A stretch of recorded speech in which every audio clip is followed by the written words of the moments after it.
Hello there, it's Jay here from Jay's Vintage Junk, and well, today is Sunday. It's the 26th of February, so not only is it car boots day, it's also my birthday today. But even though it's my birthday, I decided I would go out and have a quick look round the car boots and see if there was anything worth having. And I picked, again, didn't pick very much up because there's not a huge amount about at the moment that's one, decent, or two, if it is something that's interesting, it's actually at a reasonable price. I mean, I've seen a lot of early PlayStations and stuff were on the car boots, but they want 20 and 30 quid for them. I'm not going to pay 20 or 30 quid for a PS1. No matter, you know, and most of these didn't really have much with them. They were just the things people just got an overinflated idea of what they're actually worth. But I did pick a couple of things up. At least one retro computing thing, actually, or retro video game thing. And it is only the one. That's that. I haven't seen one of these out in the wild for quite a long time. And what we've got here, it is missing the decal that should go on there. But we have a NES controller. And it is a proper NES controller with the correct plug and a nice long cable on it. And genuine Nintendo on the back there. And this was mixed up with a big pile of more modern games controllers and PS2 controllers and things like that. Nothing that really I was particularly interested in. I've got big boxes full of controllers I already need to go through. But I didn't have a spare NES controller. I just have the two with my NES, and it's always handy to have you know, at least one spare controller for your classic consoles. So, like I say, I asked the guy how much he wanted for it. £2. Now, a few years ago, I would have thrown it straight back in the box at £2, but you just don't. I mean, on eBay in that condition, you aren't going to pick one of these up for £2. It's, you know, it's going to go for significantly more than that. So, you know, to be honest, I was happy to pay that. We can't test it just at the moment because my NES is actually buried up in the attic, and it'd take far too long to go and dig it out just for this quick little video. But let's have a look inside it and see what state it's in inside.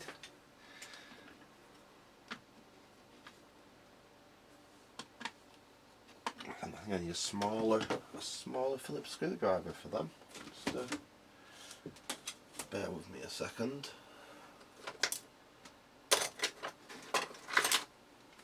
Let's try that.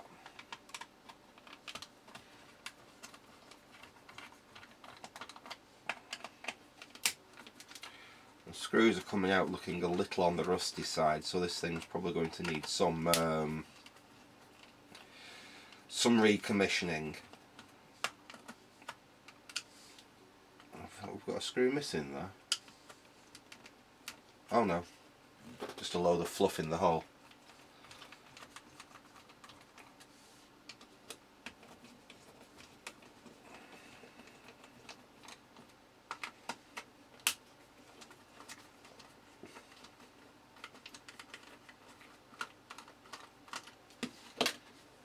Let me get you zoomed down a bit so you can see a bit better what we're actually doing. Right, so we've got all the screws out. Let's get the back off and have a look what state it's in inside.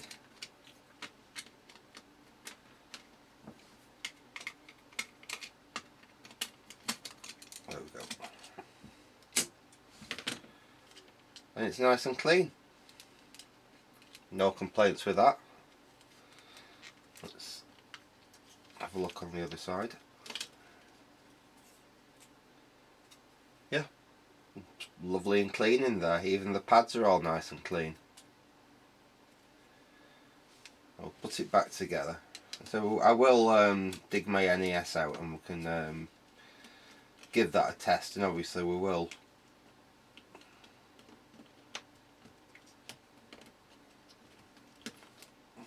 I think that's right. Oh, there we go, that's right.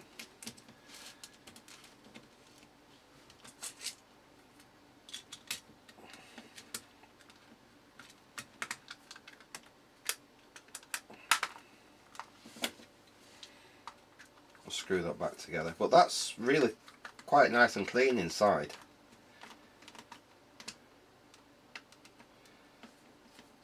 Obviously I will give it a clean with a bit of IPA and what have you when we actually go into this.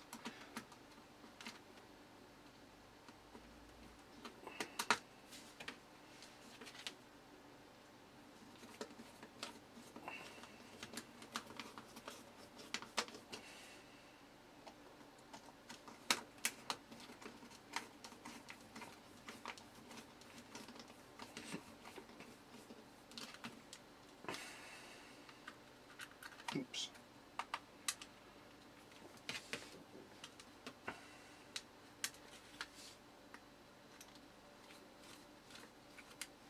And all the posts are in good condition, so it hasn't been, you know, bashed about or anything, which is quite nice as well, because sometimes you find these and you'll find at least one or two of the posts that these screws screw into are actually broken off inside, where, what do they call it now, rage quitting, where someone's, you know, and smashed it against the table or something, it breaks the posts off internally. But no, it's in pretty nice condition. That is just, like I said, it's just the decal that should go around there that's missing, which you can get reproductions of. I'll have a look online and order myself up, either an original one or you know, people have done ones with other designs and with game characters and things on them, so I might even do it as a, you know, a limited edition, as you'd say, one, and get a new decal like that for it.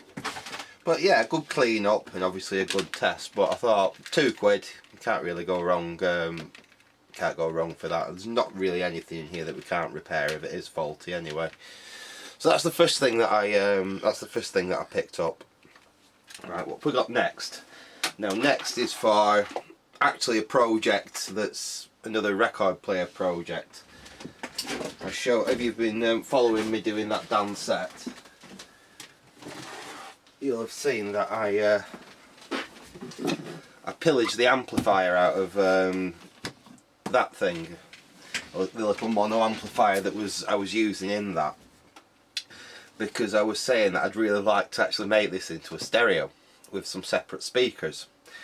But one thing is finding some speakers that would work with this, that would look the part and you know, complement what we've got here really.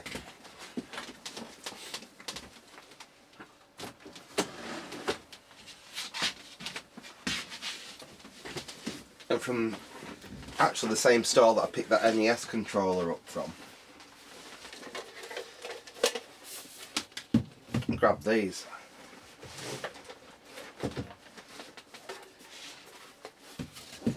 I think they will work really, really well. Now what I might end up doing is actually painting the cabinets basically the same red or a very similar red to the record player. Obviously I'll keep the fronts black, but they do have pull off, if I can get it off, but they do have pull off front covers on them. They are a little bit cheap and plasticky, but they will work well enough for what I'm planning to do. Those came with a Logic hi-fi system. They look basically brand new. I don't really think they've ever been used. I'm not going to bother testing them in this video, because to be honest, I really am not minded if they don't work, because I can easily put different. Let's try and get this off. Let's try to get it off without breaking one of the posts off. There we go, that's off. I say I'm not too minded if they work or not, because it's really easy to just put two different, different drivers in there. It's more the cabinets that I was after something of the right size. Like I said, that it'd either work as is, or we could paint the cabinets up. Put that on the wrong way around now. To blend in a little bit more nicely. So yeah, so I picked those up. Those cost me £2, which I thought you can't really go wrong with that. So £1 each, as the guy said. So yeah, that was the second thing that I picked up. So nothing special, but when you see them, and I thought they're just the right size for what I want to do. Thought I might as well grab them, especially at that price. So we'll get those out of the way, and we can have a look at the final thing that I picked up. Now, this is one of these cases like I need more of these than like I need a hole in the head, but the price was right. And I've not actually seen one of these on a car boot sale for quite some time, and last time I did, they wanted silly daft money for it. And that is Bosch TR82, and this is a genuine 1960s Bosch TR82. It's not one of the 1990s reproductions.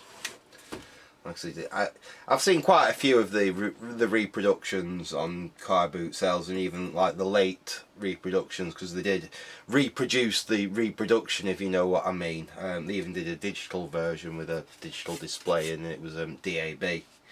But this is the original transistorized Bosch TR82.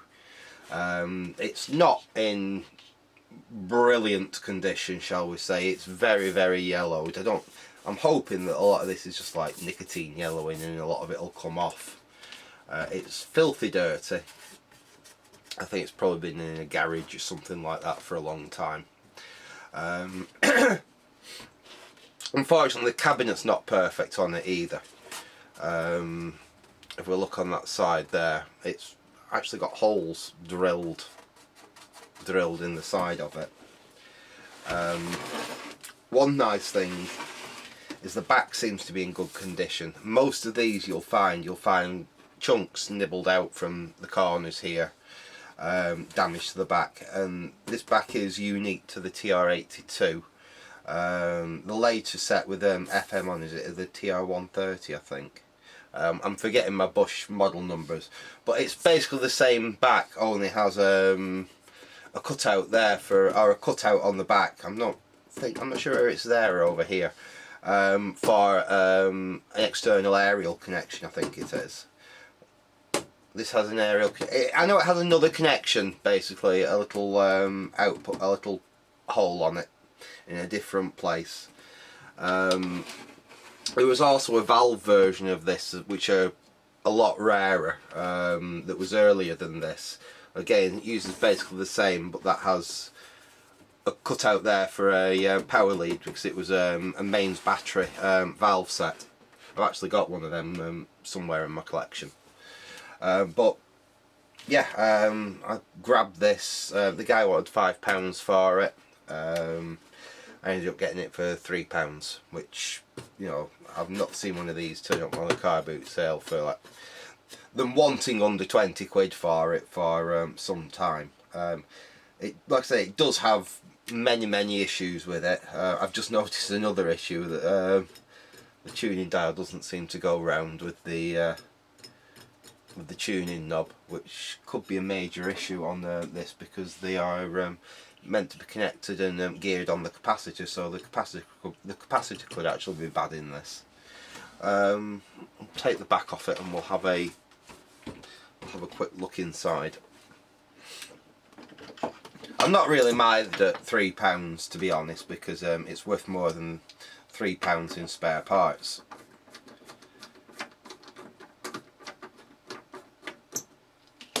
That was a ridiculously small screwdriver to remove a ridiculously large screw then, but never mind.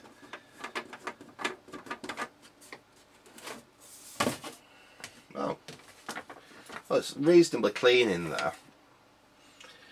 Well, I'm missing the ends of the battery terminals. It looks fairly unmolested. There's one capacitor up there that's been changed. These are all original. Wax paper capacitor there, original electrolytic there, and original electrolytic there. And the transistors all look original. But there is one capacitor up there that's obviously been changed. That's a much newer, 1970s or 1980s, I think. Shall we give it some power and see what it does? we can run it off the bench power supply. So let me see, I've got some leads lying around that will do the job.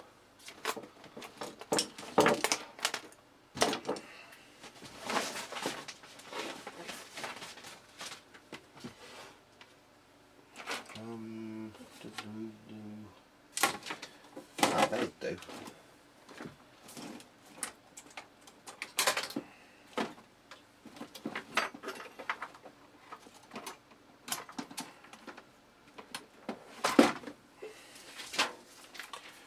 Right, got the old bench power supply back here, so we'll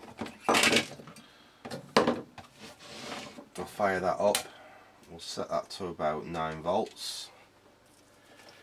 We'll plug these wires in.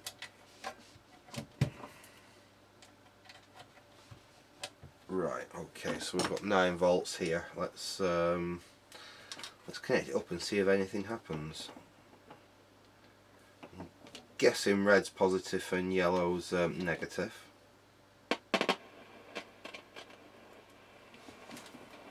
Well, we've got noise. Unfortunately, we can't tune it. Well, the amplifier's definitely working.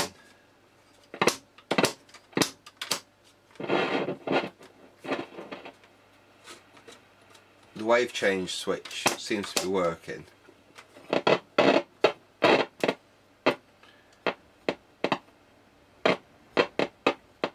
I wonder if the tuning condenser's turning. No, it's not. Let's see if I can manually.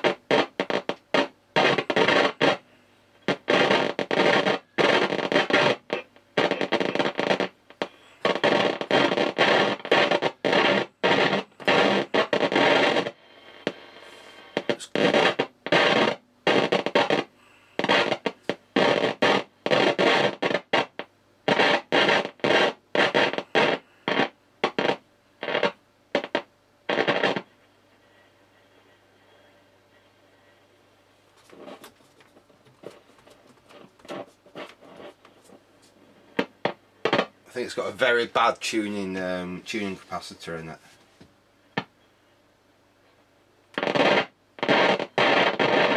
That's plate shorting like that. There's a place there that's seems okay.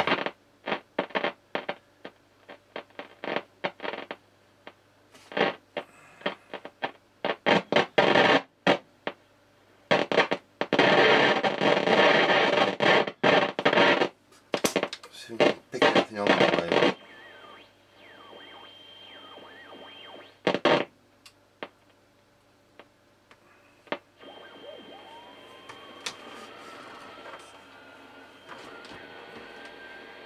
It looks like we've got a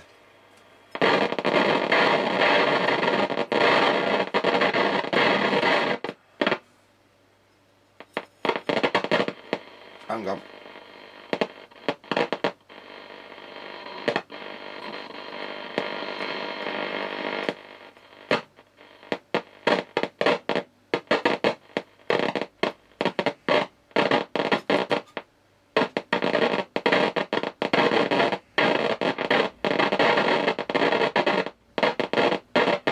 Yes, it looks like we've got a bad tuning capacitor in it. I'm glad I only paid £3 for it now. Yeah, because he's... Oh my god, we're nearly getting something.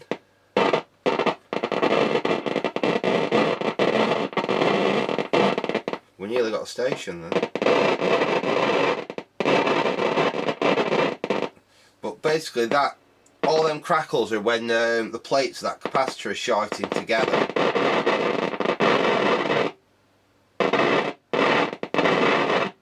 There's a place there where they don't seem to short. But there's no stations we can pick up. And then it's shorted again. Oh, there we go. I don't know if you can make that out, but it's just receiving a station.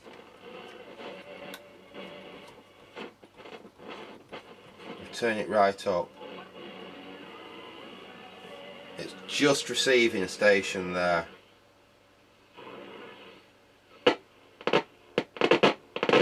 Obviously my fingers are interfering with the capacitance as well.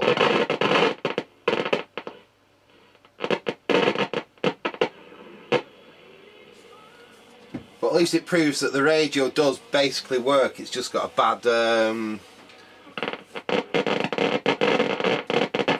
very bad tuning capacitor in it. So if we're going to do anything with it, it is going to need the tuning capacitor looking at, probably replacing, unfortunately, which is a bit of a mare of a job.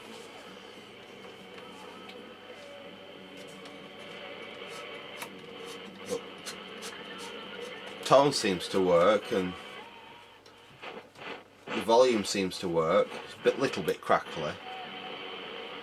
Just a shame we can't pick any more stations up.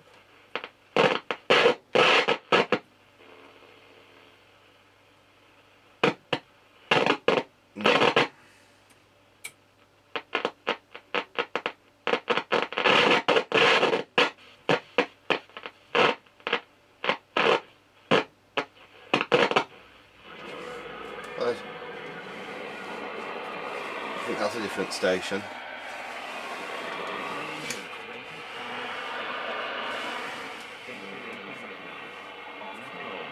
Yeah, we've got gold there very, very badly.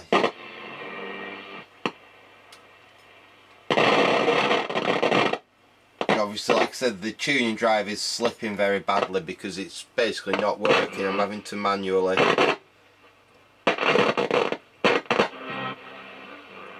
we had it for a second then. So it shows the radio is capable of actually picking up. That's what I'm saying. I'm changing the tuning just using my fingers, touching the capacitor.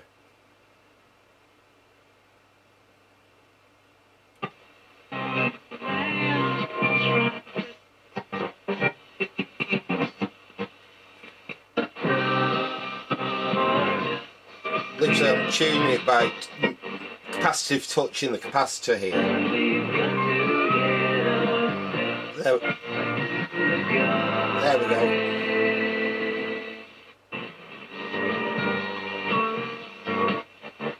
As soon as I move my hand away, we'll lose it.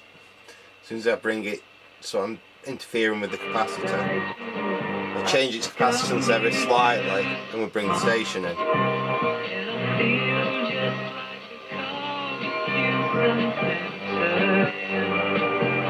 Now I'm not acting as an aerial, I'm literally altering the capacitance of the capacitor by touching it ever so slightly.